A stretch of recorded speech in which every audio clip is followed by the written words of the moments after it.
We're living in the age of the scam. George Santos isn't sorry, not really, anyway. Everyone lies these days, after all.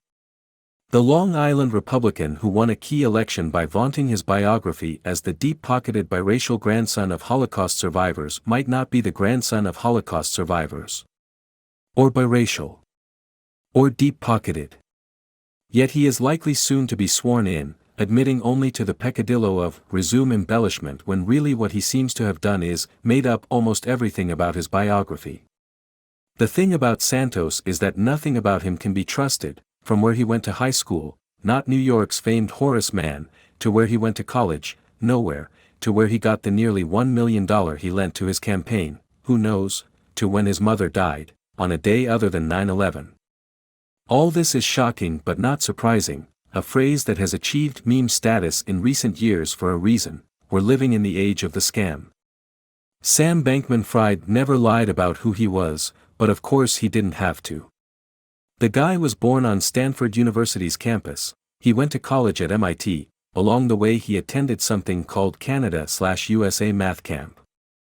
His whole shtick wasn't pretending to be someone else so much as it was performing the most exaggerated version of himself: t-shirt and cargo shorts with gym socks, sleeping on beanbag chairs in the office, playing League of Legends during podcast interviews. Even this, however, looks in retrospect a lot like a ploy.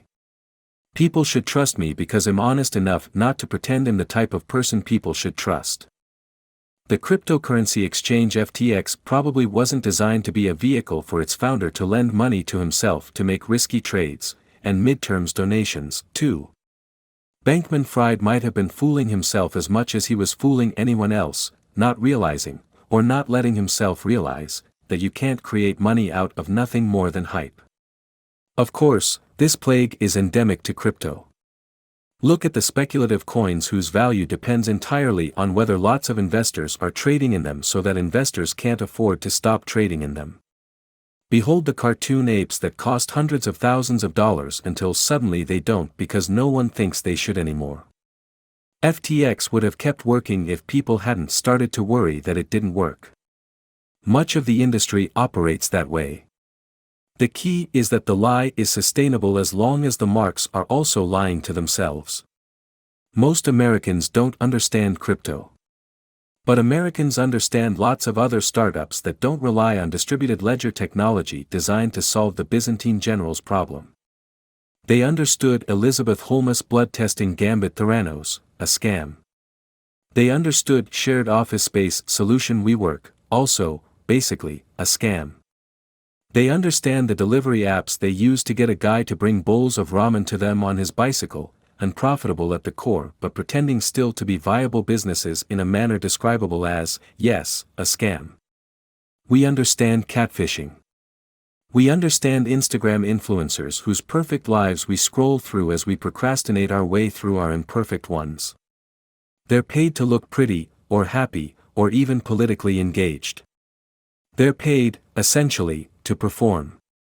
And we understand us when we perform online whatever versions of ourselves we want the world to see. Why are there so many liars these days? Why are we willing to trust them, and even to become them? You can't talk about George Santos without talking about Donald Trump.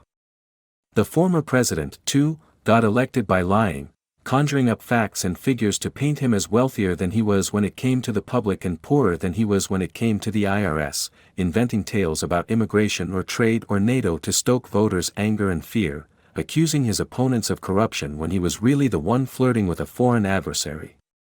And when he didn't get elected, he turned to the big lie that the whole thing was rigged.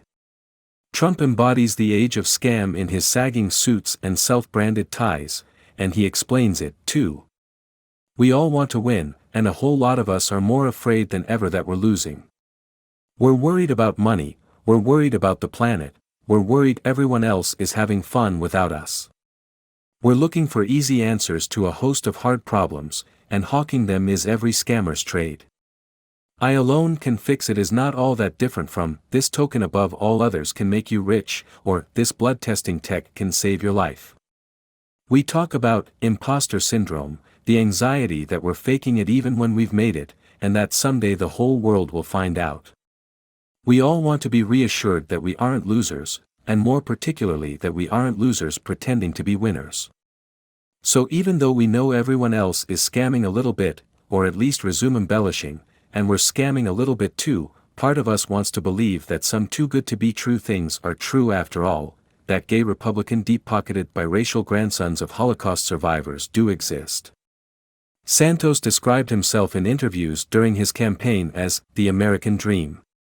Maybe he's right.